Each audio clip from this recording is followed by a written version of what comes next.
Hello students, welcome to smart Galaxy. Students, আজকে শুরু করছি রিজনিং ক্লাস, যেটা প্রত্যেক দিন সকাল 10টার দিকে আসছে। আমরা রিজনিং ক্লাসে রক্তের সম্পর্ক নিয়ে আলোচনা করছিলাম। রক্তের সম্পর্ক থেকে অলরেডি 3টি পার্ট আলোচনা হয়েছে। সেখানে অনেকগুলো প্রশ্ন, যেগুলো ভেরি ইম্পর্ট্যান্ট এবং বিগত বছরের প্রশ্ন, সেই সমস্ত প্রশ্নগুলো আলোচনা হয়েছে।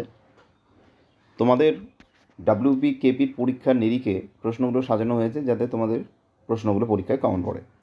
তো আজকে আমরা পার্ট 4 আলোচনা করব। পুরোনো 3টে পার্ট দেখার জন্য লিঙ্ক ডেসক্রিপশন থাকবে, সেখান থেকে গিয়ে দেখে নেবে। আজকে যে পার্ট 4, সেখানে রক্তের সম্পর্কে কিছু বিগত বছরের প্রশ্ন থাকবে, যেগুলো ভেরি ইম্পর্ট্যান্ট, তোমাদের ডাব্লিউবি কেপিতে আসার সম্ভাবনা প্রবল। স্টুডেন্ট, শুরু করার আগে বলে দিই, আমাদের স্মার্ট গ্যালাক্সি কোচিং সেন্টার, যার অফলাইন ব্রাঞ্চ বালুঘাট, গঙ্গারামপুর, তপন, কালীগঞ্জ, মালদা, বুনিয়াদপুরে রয়েছে। তোমরা যে কোনো ব্রাঞ্চে ভর্তি হতে পারো। প্রত্যেকটা বিষয়ের জন্য আলাদা শিক্ষক ছাড়াও স্টাডি মেটেরিয়ালস, আমাদের নিজস্ব পাবলিশ বই, সমস্ত কিছুই বিনামূল্যে পেয়ে যাবে। তো চলো শুরু করি রক্তের সম্পর্কের ক্লাসটা।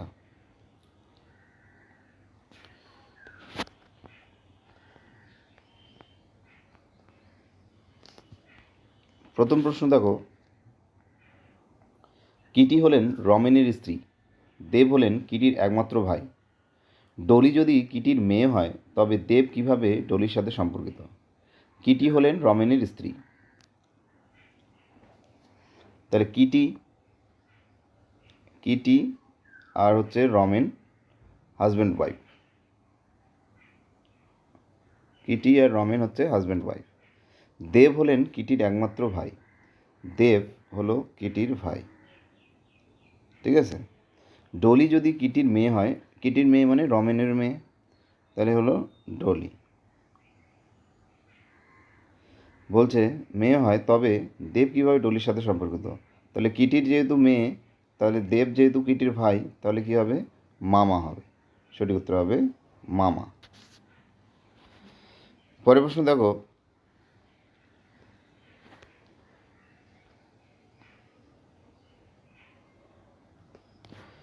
পরের প্রশ্ন বলছে, জয় ঋষিকে তার মায়ের একমাত্র নাতনির স্বামী হিসাবে পরিচয় করিয়ে দেয়। জয় ঋষিকে তার মায়ের একমাত্র নাতনির স্বামী হিসেবে পরিচয় করে দেয়। জয়ের কোনো ভাই বোন নেই, ঋষি জয়ের সাথে কীভাবে সম্পর্কিত? তাহলে জয় কী করে? ঋষিকে তার মায়ের, অর্থাৎ জয়ের মা মানে আগের জেনারেশন, তার মায়ের একমাত্র নাতনির, তার মায়ের একমাত্র নাতনির মানে তার মায়ের নাতনি মানে এখানে থাকছে, এবং তার হচ্ছে কী হচ্ছে? তার হচ্ছে স্বামী, তাহলে স্বামী হচ্ছে ঋষি, ঠিক আছে। স্বামী হলো ঋষি।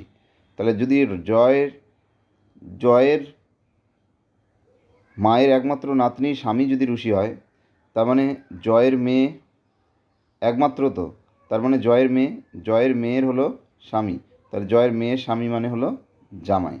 সঠিক উত্তর হবে জামাই। বোঝা গেল? পরের প্রশ্ন দেখো,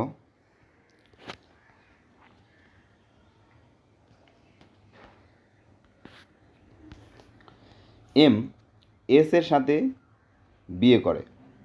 এম এস এর সাথে বিয়ে করে পি এইচ এর ভাই, এস এল এর মা, যিনি এইচ এর ভাই। এইচ কীভাবে এম এর সাথে সম্পর্কিত? তা দেখো, এম এস এর সাথে বিয়ে করে, তাহলে এম আর এস হলো বিবাহিত গেল। পি এইচ এর ভাই, যেহেতু পি আর এইচ এখানে নেই, তাহলে একটু পরে লিখছি সেটা। এস এল এর মা, যিনি এইচ এর ভাই। এস হলো এল এর মা, তাহলে এল এর মা হলো এস, তার মানে এটা ছিল মহিলা, এটা ছিল পুরুষ। এবার এল এর ভাই যিনি হলেন এইচ এর ভাই, তাহলে এইচ আর এল হলো ভাই, ঠিক আছে। তাহলে এল হলো কি? ভাই, যিনি এইচ এর ভাই। এইচ কীভাবে এম এর সাথে সম্পর্কিত? পি আর এইচও ভাই, তা পি এখানে পিও থাকছে, ঠিক আছে, এখানে পিও থাকছে। পি বলছে এইচ এর ভাই, ঠিক আছে, তাহলে এটা হচ্ছে এইচ। পিটা হলো এইচের ভাই, তার মানে এটা হলো পুরুষ ভাই। এটা আমরা বাদ দিয়েছিলাম, তো এটা বলে দিলাম, আবার মিলিয়ে নিই। হ্যাঁ, এম এসের সাথে বিয়ে করে, এম আর এস বিয়ে হয়েছে। আমি তারপরে বললো এস এল এর মা, তাহলে এস হচ্ছে এল এর মা, তাহলে এল এর মা এস হলো। যেহেতু মা, তার জন্য আমি এটা মা চিহ্ন দিয়ে রাখলাম, মেয়ে চিহ্ন দিয়ে রাখলাম নেগেটিভ বলে। আর যেহেতু এ মা যদি হয় তাহলে এ হচ্ছে পিতা এলের, তাহলে এলের যেহেতু পিতা তাহলে হচ্ছে একে আমি প্লাস চিহ্ন দিয়ে রাখলাম। তোমরা বক্স করেও করতে পারো। এলের মা, যিনি এইচের ভাই, তাহলে দেখো এখানে বলেছিল এস এলের মা যিনি এইচের ভাই, এইচের ভাই, এইচের ভাই বলে দিয়েছে, মানে এল হলো এক পুরুষ, ঠিক আছে, ভাই। এইচ কি সেটা বলা নেই। এইচ কীভাবে এবার বলছে, তার আগে আমরা ছিল একটা পি এইচের ভাই, তাহলে এইচেরও ভাই হচ্ছে পি, ভাই বলেছে, তার মানে এটারও চিহ্ন বলে দিয়েছে, এটাও হচ্ছে পুরুষ বলে দিয়েছে, এটা পুরুষ বলে দিয়েছে, এটা পুরুষ বলে দিয়েছে, এটা মহিলা বলে দিয়েছে, কিন্তু এইচের কোনো মেয়ে বা ছেলে কিছুই বলেনি। তাহলে এইচ কীভাবে এম এর সাথে সম্পর্কিত, তাহলে এম এর সাথে এটা তো বোঝা যাচ্ছে যে সন্তান হবে, কিন্তু সেই সন্তানটা কী হবে, পুত্র হবে নাকি কন্যা হবে সেটা কিন্তু বলা নেই, কারণ এখানে কিন্তু বলা নেই যে সেটা ভাই হবে নাকি বোন হবে, বলা নেই। তার মানে এটা অপশান ডিটাকে আমরা রাইট নিচ্ছি, যে নির্ধারণ করা যায় না, কারণ এখানে তো বলা নেই যে সে কন্যাও হতে পারে, তাই না, পুত্র হতে পারে কন্যাও হতে পারে, তাহলে এম এর পুত্রও হতে পারে আবার কন্যাও হতে পারে এইচ। বোঝা গেল কথাটা? তাহলে নির্ধারণ করা যাচ্ছে না, এটা শুধুমাত্র পুত্র বলাটা ঠিক হবে না, তাই নির্ধারণ করা যাচ্ছে না। পরের প্রশ্ন দেখো, এটা খুবই ইম্পর্টেন্ট একটা প্রশ্ন।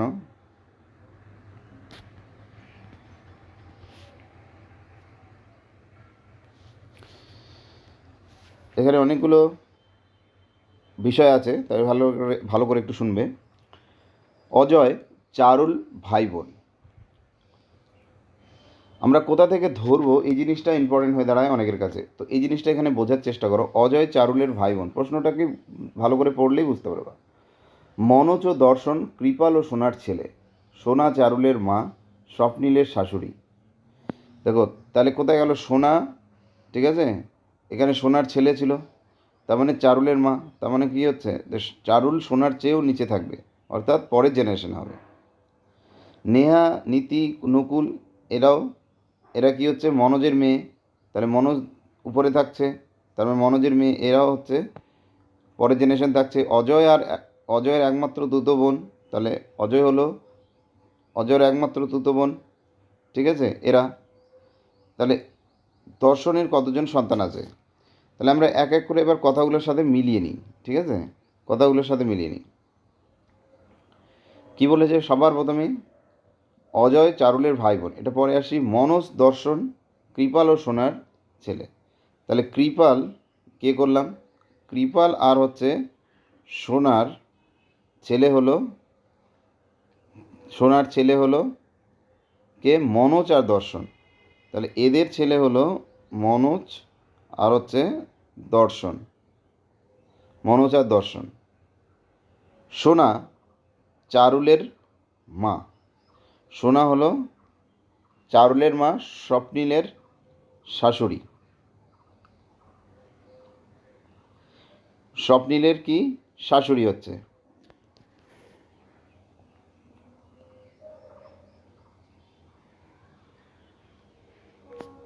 তাহলে হচ্ছে স্বপ্নীলের শাশুড়ি, তার মানে স্বপ্নীল এখানে পড়ছে, ঠিক আছে। এবার বলছে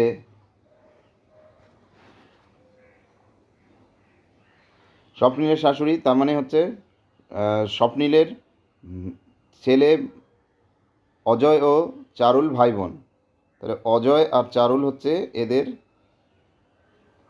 স্বপ্নীলের,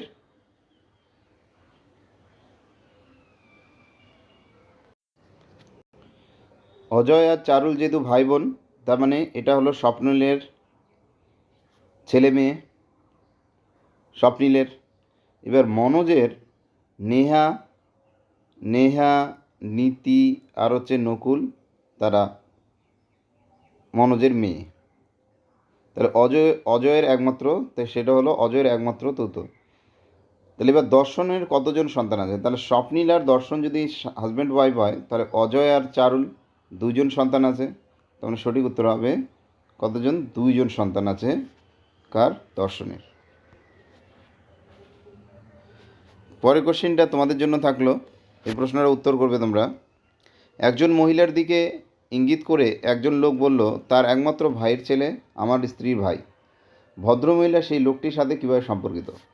এই প্রশ্নের উত্তরটা তোমরা কমেন্টের মধ্যে অবশ্যই করবে। একজন মহিলার দিকে ইঙ্গিত করে একজন লোক বলল, তার একমাত্র ভাইয়ের ছেলে আমার স্ত্রীর ভাই। ভদ্রমহিলা সেই লোকটির সাথে কীভাবে সম্পর্কিত? পরের দিনের ক্লাসটা বোর্ডের মধ্যে করাবো এবং কিভাবে তোমরা ধরবে সে বিষয়টা বুঝিয়ে দেবো। ঠিক আছে, তো দেখা হচ্ছে পরের দিন। ধন্যবাদ সকলকে।